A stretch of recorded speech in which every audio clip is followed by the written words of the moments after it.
Cube. Débat, opinion et analyse. Explore toutes les facettes de l'actualité. On se rappelle cette histoire dont on va continuer de parler d'une affiche à l'entrée de l'Hôtel de Ville de Montréal qui a été rénové et qui maintenant accueille... Moi, j'y suis allé, là, je suis allé visiter l'autre jour, qui peut accueillir des visiteurs, des citoyens. À l'entrée, une affiche avec 3 personnes, un garçon, capuche, vêtu de la tête aux pieds, un jeune, on dirait. À sa gauche, complètement, un homme plutôt âgé. On n'a pas vraiment d'indice sur sa nationalité, c'est pas important de toute façon, mais au centre, la seule femme parmi les 3 personnages qui illustrent finalement le visage de Montréal, ben on a une femme voilée. Et pas juste voilée, elle est vêtue de la tête aux pieds. On va en parler avec Yves-François Blanchet qui a réagi dans les dernières heures. Bonjour, M. Blanchet. Bien le bonjour. Donc, vous dites, on dirait qu'on fait du capital politique là, à Montréal. On dirait qu'il y avait un message à passer, c'est à peine subtil.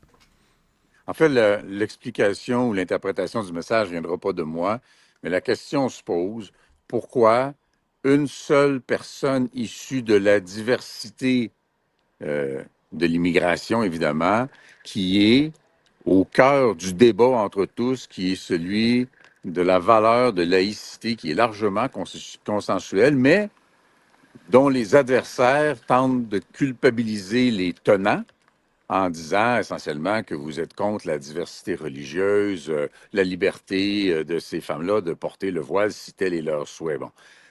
La question que je me pose, outre le malaise initial, puis là, j'ai vu que l'Association des femmes iraniennes s'était prononcée et le mouvement laïque québécois s'était prononcé. Moi, ma question, c'est pourquoi ce choix-là spécifiquement? Pourquoi suggérer un message qui peut-être, et ça sera à l'administration de Projet Montréal de nous le dire, mais qui peut-être va dans le sens de venez ici à Montréal, nous ne sommes pas islamophobes, mais attention, il y en a au Québec. Là, il y a ce genre de sous-entendu-là là-dedans. Moi, c'est un malaise, mais je veux pas lever un conflit avec ça. Donc, je dis, ben, laissez ça comme ça si vous voulez, une femme voilée, mais ajoutez le reste de la diversité. Moi, j'embrasse la diversité, mais toute. Il y a des femmes d'origine asiatique au Québec et à Montréal, il y a des femmes d'origine latino-américaine, il y a des femmes d'origine ukrainienne, il y a des femmes d'origine africaine. Chacune de ces communautés-là sont aussi légitimes au sein de la population qui forme cette nouvelle culture québécoise qui additionne cette richesse-là qui vient de la diversité. Mais pourquoi spécifiquement, pourquoi mettre le doigt sur ce qui est un débat sensible et pourquoi négliger le fait qu'il y a 350 000 personnes de confession musulmane au Québec. Il y a une petite minorité des femmes de cette communauté-là qui portent le voile. Et beaucoup d'entre elles, dont justement les femmes iraniennes, sont venues ici notamment pour fuir l'obligation et la contrainte de devoir et de se faire imposer le voile. Là, imaginez qu'il y en a d'autres qui arrivent à Montréal, elles arrivent à l'Hôtel de Ville de Montréal. Quel est le message qu'on leur donne en s'associant à ce qui, pour elles, reste un symbole de répression? Donc, vous direz qu'il y a une réflexion qui n'a pas été faite ou que le multiculturalisme ambiant chez certains a été dominant dans cette décision-là et ça crée un malaise que je partage. Oui, tout à fait. Puis, bon, là, tout le monde est en vacances. Je devine que vous l'êtes peut-être même vous aussi, puisqu'il y a des bateaux en arrière de vous, vous êtes à l'extérieur, mais la Ville de Montréal n'a aucun intérêt à réagir, là. Puis, je sais que vous ne voulez pas vous mêler de ça, mais quand même, on parle de multiculturalisme, on a l'impression que c'est ce qui le fil en arrière, là, qui tisse toute la décision. Le multiculturalisme au Québec, c'est pas un truc qui nous fait tant triper que ça non plus, là. En fait, le Québec n'est pas multiculturaliste dans ses valeurs et dans son fonctionnement. Là, l'interculturalisme est une notion qui n'a pas encore une définition largement connue. Mais le multiculturalisme, c'est la coexistence sans incitation à apprendre et s'intégrer à une société d'accueil qui est ambiante au Canada. D'ailleurs, en passant, je suis aux îles de la Madeleine présentement. Là, je vous fais l'entrevue vite fait du quai de Pointe-Basse, mais c'est pas désagréable, on va s'entendre, il y a pire, mais c'est des rencontres toute la semaine. C'est le cadre de la tournée d'été que je fais à chaque été depuis 2019 et je viens aux îles de la Madeleine à chaque été depuis 2019, c'est là que je suis. Pour revenir à notre sujet, donc, le multiculturalisme est une idéologie aussi légitime que n'importe quelle autre. Ce n'est pas le consensus québécois qui ne correspond pas à ça. Et n'oublions pas qu'on est en train d'attendre une intervention de la Cour suprême sur la loi québécoise sur la laïcité. Donc, ce n'est pas inoffensif. Moi, j'adhère pas au multiculturalisme. Il emporte et contient le déni de l'existence d'une nation québécoise avec ce que ça implique en termes de valeurs et en termes de langue. Donc, le multiculturalisme tel qu'il se définit au Canada, moi, j'y adhère pas. Ça a été reconnu comme étant un échec dans beaucoup d'endroits, d'ailleurs, en Europe, qui se revendiquaient du multiculturalisme. La Ville de Montréal a droit à ses choix, mais c'est des choix qui doivent être expliqués et assumés. On est justement en élection partielle dans la salle Aymar-Verdun. Le candidat du NPD est issu de Projet Montréal. C'est peut-être une belle circonstance pour avoir ce que j'appellerais une conversation, parce que le mot débat est devenu un peu symbole de confrontation, d'affrontement. C'est une conversation qu'on doit continuer à avoir au Québec. Comment on définit l'intégration réussie, comment on vit avec les signes religieux. Encore là, une nuance, quelqu'un qui, dans la rue, porte un signe religieux, c'est pas de mes affaires, c'est pas les affaires de l'État. Dans la vie privée, dans l'espace public où on circule, c'est pas des affaires de l'État. Maintenant, lorsqu'il s'agit d'une institution publique qui doit être neutre et représentative de façon égale et équitable de tout le monde, ben là, on soulève bien sûr le débat. Et le problème de cette affiche, c'est qu'il n'y a qu'une seule femme et qu'elle est voilée. Et là, évidemment, on biaise, même qu'on n'est pas du tout représentatif de ce qu'est la réalité montréalaise et québécoise. Oui, puis je le répète à chaque fois que j'ai l'occasion de parler de ce sujet-là, elle est vêtue de la tête aux pieds. Donc on suppose évidemment, mais on a l'impression que c'est un signal qu'on envoie. On veut surtout pas voir cette femme-là, hein, comme les femmes circulent à Montréal, parfois en short, parfois en robe, habillées comme elles le veulent. Vous parlez de l'élection dans la salle, donc vous avez présenté un candidat là, il y a quelques jours, Louis-Philippe Sauvé. C'est un comté qui est quand même pas gagné, mais bizarrement, cette fois-ci, il y a peut-être une chance que le Bloc s'en tire avec la victoire. Oui, mais j'essaie de le voir. Évidemment, on aimerait ça.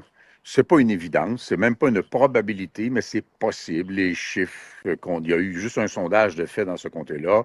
Il nous mettait à moins de 3 points de différence des libéraux, donc à l'intérieur de la marge d'erreur. C'est possible. Mais on va travailler comme d'habitude. On va faire une offre politique. On va présenter ce que nous sommes et ce que nous pensons des enjeux du Québec, de La Salle et Mort-Verdun dans cette élection partielle-là. Et dans un contexte où, bien sûr, dans une partielle, le taux de participation est beaucoup plus bas, tout peut arriver. Mais jouer pour gagner en politique, ce n'est pas que ça. On est là pour présenter quelque chose. On est là pour représenter des valeurs. On est là pour espérer que les gens se reconnaissent dans ce que Louis-Philippe Sauvé va dire dans la partielle de La Salle et Mort-Verdun. Il reste encore d'ailleurs beaucoup de semaines, les plus importantes parce que, bien sûr, ça a été déclenché en pleine vacances estivales. Il y a bien des gens qui ne sont pas là dans leur tête. Il va y avoir encore plusieurs semaines de discussion dans la circonscription. Mais parlons-en de ce candidat-là, parce qu'il y a sûrement des gens de Verdun ou de La Salle ou de Villemort qui nous écoutent. Qui est Louis-Philippe Sauvé? Louis-Philippe Sauvé était dans mon cabinet. Il était recherchiste. Il y avait les dossiers des affaires autochtones, les dossiers du travail, le dossier de la pêche. C'est assez intéressant parce que je suis aux îles de la Madeleine. Et la légende veut qu'il y ait, ça me semble exagéré, mais c'est très sympathique, plus de Madelinots à Verdun qu'il y en a aux îles de la Madeleine. Disons seulement qu'il y en a beaucoup. Les gens que je rencontre ici ont tous de la parenté, en effet, à Verdun. Mais bref, Louis-Philippe Sauvé avait ce dossier-là. Et on savait que ça y tentait, qu'il en avait envie. Il s'est exprimé il y a longtemps. Moi, je le connais bien. C'est un jeune homme brillant. J'ai dit, ben, allons-y. Allons-y parce que moi, je cherche des gens qui vont avoir des interventions positives et favorables dans leur milieu. Ils demeurent dans la circonscription, donc j'ai pensé que c'était une très bonne idée et j'ai encouragé cette candidature-là qu'on a confirmée au moment du déclenchement. Je veux qu'on parle de cette espèce de petit scandale qui est peut-être en gestation en ce moment entourant les fermes de trolls. Donc, les conservateurs qui, peut-être, là, ça sera démontré, mais en attendant, il faut utiliser le conditionnel, utiliseraient des faux comptes ou alors des gens qui n'habitent pas ici pour alimenter de la haine ou alors de l'énergie positive entourant le Parti conservateur. Est-ce que c'est quelque chose qui est peut-être possible selon vous? Écoutez, je vais le mettre au conditionnel, je ne peux pas le prouver à ce stade-ci. J'ai demandé que ce soit documenté. Peut-être qu'on pourra retourner aux conservateurs leur pratique à eux, dira on veut une réunion d'urgence sur le fait que vous utiliseriez des des systèmes de pirates logés à l'étranger. Maintenant, est-ce que ce phénomène-là existe? J'ai envie de vous dire que j'en suis un sujet évident. Je reçois quotidiennement entre des dizaines et des centaines de messages, très souvent haineux, toujours injurieux, et je dois vous le dire, là, toujours en faveur du même parti politique qui n'est pas le Bloc québécois.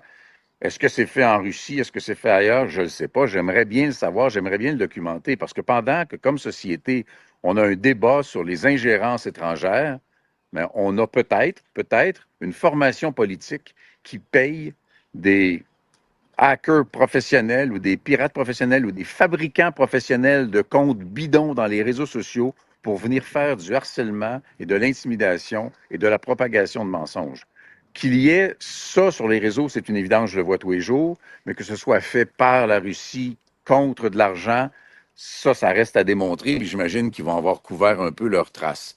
Alors, il y a une discussion à avoir là-dessus parce que ce serait éminemment irresponsable. Encore une fois, on doit avoir une conversation politique sur les enjeux et non pas toujours et systématiquement aller dans le dénigrement, dans le mensonge assez systématique aussi. Et d'ailleurs, j'ai invité Pierre Poilievre à débattre avec moi à je ne sais plus combien de reprises, ce dont il se sauve systématiquement aussi. Mais ces questions-là, je voudrais bien les lui poser. Je voudrais bien avoir l'occasion de répondre aux accusations ou aux mensonges qu'il a propagés contre le Bloc québécois et contre moi en particulier. Je suis un peu tanné de ça. Pas pour des raisons de chiffres ou de sondages. Les chiffres et les sondages du Bloc sont excellents. Les conservateurs sont derrière les libéraux au Québec. Ils trouvent ça dur, mais c'est leur réalité, puis c'est peut-être ce qu'ils méritent. Mais tout ça, c'est des questions qui méritent d'être soulevées. Oui, il a la réputation, Pierre Poilievre, d'être coriace, d'être bagarreur, mais il a peut-être peur de vous, on dirait. Là. Il refuse toutes les invitations. Il refuse toutes les invitations et ce qu'il a dit dans une entrevue, c'est s'il veut avoir un débat avec moi, ben il fallait pas qu'il tienne le gouvernement Trudeau au pouvoir, ce qui est un de ses principaux mensonges. En termes de vote, les conservateurs, et j'espère que ça arrive lorsqu'ils sont d'accord, peuvent voter avec les libéraux, comme le Bloc peut voter avec les libéraux. Ça arrive, mais j'ai voté contre tous les budgets des libéraux, j'ai voté contre toutes les mises à jour économiques des libéraux, mais eux continuent à répéter. Et il y a des gens dans les réseaux sociaux qui le croient, qui le répètent, qui m'injurient qu'on est avec les libéraux, ce qui n'est bêtement pas vrai, là. Il faudrait qu'il puisse affronter ces affirmations. Il faudrait qu'il puisse répondre des éléments qu'il envoie sur la place publique et qu'il ne semble pas prêt à assumer face à la personne à qui il s'en prend le plus souvent au Québec, c'est-à-dire le Bloc, c'est-à-dire moi-même. Et ça, à terme, d'ici un an, même ses électeurs vont commencer à se poser des questions. Vous êtes défendu d'être en vacances, Yves-François Blanchet, chef du Bloc québécois, parce qu'il y a eu une espèce de campagne de dénigrement là, à l'endroit de certains députés qui sont ou pas en vacances. Est-ce que ça a le droit de prendre des vacances, un député de la Chambre des communes?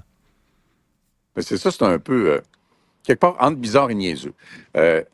Leur accusation, c'est que les conservateurs, cet été, ont multiplié les demandes de rencontres, d'urgence, de comités, toujours pour des enjeux qui étaient tellement fondamentaux pour le Canada.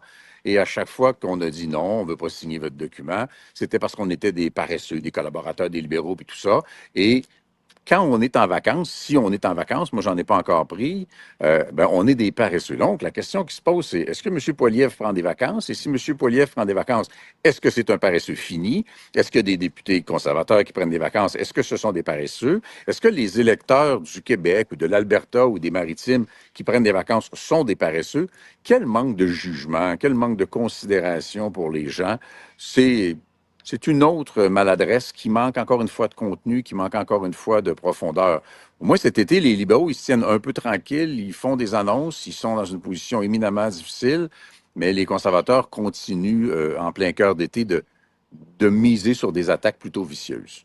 Oui, puis on a l'impression que la balle s'en va dans un sens puis qu'elle ne déviera pas. Ça va être de la politique de coup de pied d'un chenol. Merci beaucoup, Yves-François Blanchet, chef du Bloc québécois. Ça a été un plaisir. Je vais mettre mon support athlétique.